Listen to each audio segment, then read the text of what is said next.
Need help? Babagsak na ba niyan?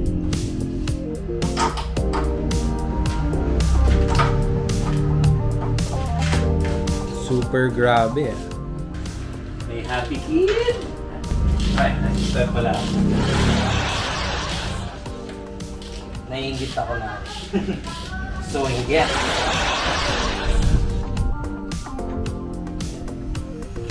Why?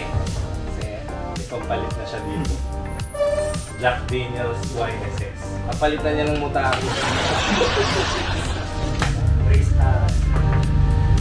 Wow, race power. Para pag tumatakbo tayo ng 40, bil na yung race power. Oh, pati ito, oh. Finish card niya.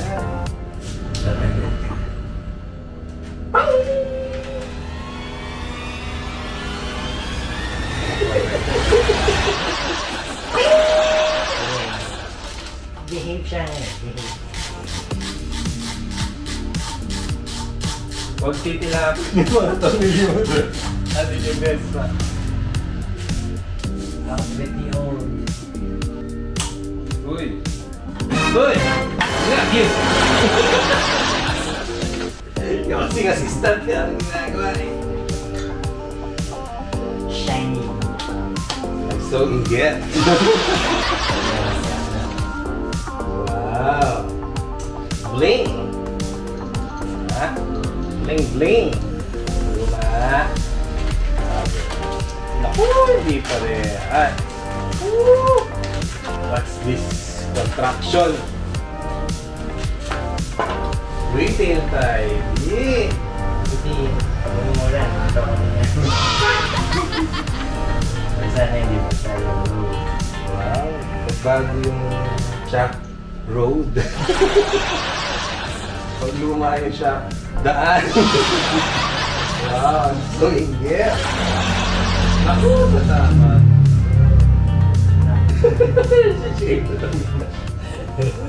Airbox delete. Airbox ba ito? Ayun yung SC project yun. Naku! SC project. Yung ano, yung muffler. Mushroom. Na-mushroom natin kay Dito James. Medyo, na-mushroom natin. Eh? Mushroom natin yan? May filter yung loob, tapos canister siya. Tapos ginawa natin ng parang grid para hindi siya mapusukan ng tubig. May kambal kasi to na kay kuya. Naku, tatama! Naku! So dati ang stock ito. Tsaka Where dito? eh? Since naka-extend to ng 6 inch. Kaya pala lumabas to. 6 inch ba to? O 4? May na-post na pa sa Facebook. Sa kanya, same guy. 4 inches. Tapos nung inask ko yung sa 6 inches lang siya. Ilan sa 6 inches? Wow! Bling bling! Yun! Ayun! Wow! This is the YSS Jack Daniels Coke. Ito naman ang Pro Fender XC. Series X. Kailangan pa talaga sabihin XC. Ang passion. Ayun. So, papalit siya ng Pro Fender X Series. Totoo, pang passion to. Bullet is, ano to? 320S. With rebound. Tama? Rebound. Compression. Big compression, tapos you have. Ayan, somewhere dyan. Yeah, adjustable siya. Tapos may preload. Sabi natin dito, yung upside down na baso. Pero yung fork nito, shorter siya sa YSS. Kaya yun, bumili siya ng maarte na ano, Panibagong adapter. instead sa black na bolt. GR5 naman na bolt. Okay. Yung setup dati, makapal itong mount. Itong adapter. Makapal siya, oh. Parang halos ano to eh. Halos 2 cm. Kasi White din naman yung ano niya. Ito. Same din naman sa Pro Fender. White din naman siya. Kaya lang, itong mount niya na bago, halos ganito lang yung ano niya, kakitid. So actually this is a spacer na ilalagay dyan para maging makapal siya. Kaya lang, syempre, kaartihan natin. Ayaw natin magasgas yung Pro Fender. Kaya, gumawa si Wiki ng washer. Wala kasing ganito kanipis na aluminum washer. So, nag-3D print siya ng washer. Para at least may sapid yung ano, itong mounting dito sa Pro Fender. So, one dito sa labas, I think. Sa loob ulit. Yan, tatlo. Tignan natin if it works. Yun naman ang... Ano is purple blue. Purple blue. Ganda. Eto, goes here. Yung head na miss muna siguro lagyan natin Para tumama siya. para yung mabay image natin. Nakikita tayo sa pinjan. Happy? May grease. Pag-grease si Mayor. Pag sa Vespa, walang ganyan-ganyan ha. In-improve natin each time. Lalagyan tayo. Right tayong bataan, mahulugin. Bigla lowered yung Huwag naman.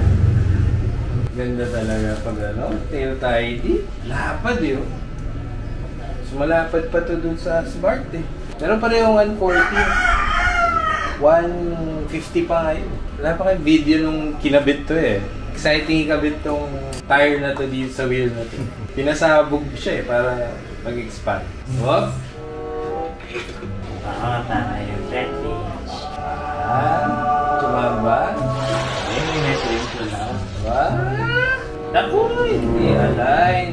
Kaya muna natin para align natin. Matama yung box. Sumatama. Delete natin. Palagay ko madidelete yung airbox na yan. Magiging HKS ba yan? Yung mushroom na green. Ganda yun. Yung mga technique nila pag mas maganda yung box na nilalagay. Again, hindi niya ginagawa sa Vespa yan. Ayop na bias yan. Hindi na patutulad lang ito. And then yung sana magawa natin sa future ito. Dapat wala siyang ganyan. Either last lang.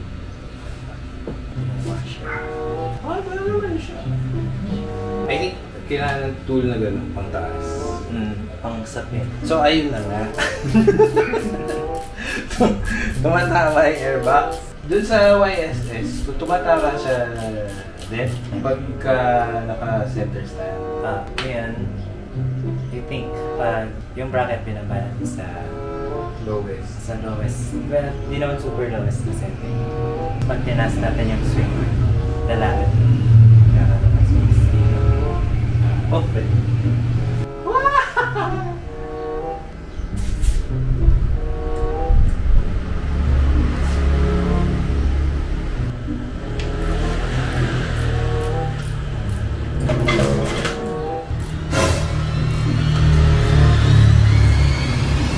Jaran! Challenge yung mga washer tsaka mga mounting na i-align. Yan lang. Yan, lowest setting siya. Hindi naman super low. Pero after nito, mas madali yan just dito. Since nakalagay na natin ito. Okay. Lagyan ko na ng konting torque. Tapos pwede natin lagay sa ground.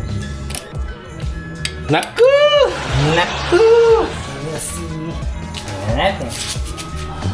Ibaba ko muna pa yung torque. Lahat naman snug. Pero hindi pa sila. Di ba OP to? Siya lang yung ganyang kulay na ball. Kasi marami pa siya. Marami pa sila. Ayun ito yun. Woo! Ganito lang dapat kulay niyan eh. Ganito. Stainless. Stainless. Ganda, oh. Kaardiyan ni Nikki. Samantala, dito sa Bart, nangalawang na yung mga stock eh. This motor, yagit. Yagit. Ano? Kasagasaan yung jack. Hawakan mo kaya yung tire. Para lang ano. Nagsigil mo yung siya tata. Ay, balik mo yung sapin just in case. Sapin!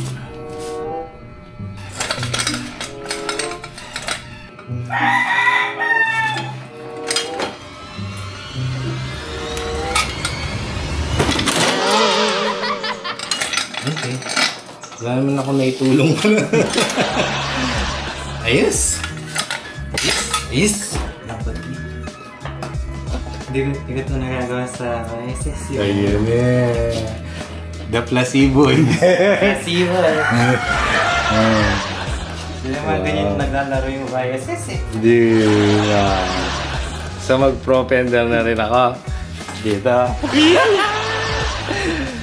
Sa Kapampangan, propender. Tapos, each propender may guide na how to set up yung Pang-inggit mo yan. preload setting and damping setting guidelines pang fascio. Pero, since di naman fascio yung zoomer, puwalan tayong inspo dito, tapos tayo mag-a-adjust. Oh. Yung weight mo, tapos how much preload ilalagay mo dito. So ngayon wala pa yan, di pa nakaset, no? I think, siguro. Ako, around 72 kilograms. Wow. So, 3 to 5 mm yan yung preload isa-set natin dito. 3 to 5 mm. Eh, sobra to ah. Ito kasi, isasagad mo pag ilalabas mo yung spring. So, from snug, tapos tighten pa. So 5 mm pa niyan? Siguro, or 3. O 3 na lang para Tapos, below nun, yun yung compression and rebound setting. Dito, sabi street, tapos sa baba, heavy use sport. So, mag-street muna tayo. So, compression sa weight ko is 5 to 11 clicks. Ito yung satisfying dyan eh, yung mga clicks eh. Mag-in-between muna tayo, mag-8 siguro or 9. So, yan, 8. May arrow dito para indicate niya. Yun yung arrow. Oh. Tapos po-point niya yung number.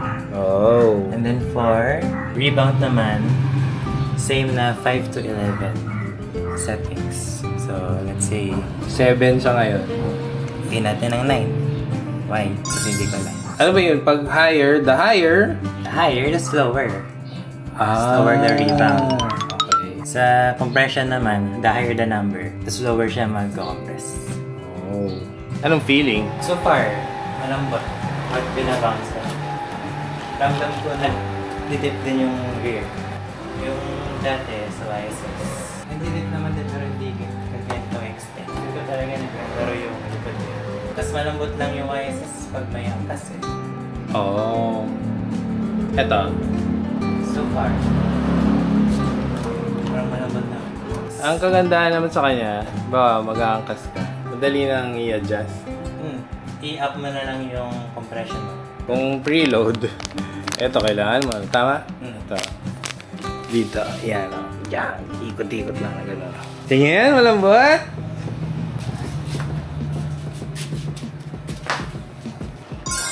Wow, lambot nga. Lambot na. Sige, bounce. Bukas na tayo road test. So, yeah. Bilisan mo daw, sabi ni mami mo. Sinabi yun. Alis daw tayo. Alis Shorter yung YSS. Ano yun? Ba't may sobrang ganun? Yung wire dito. May happy kid. Guys! Nakita daw. Ayan natin ang matikabong biro.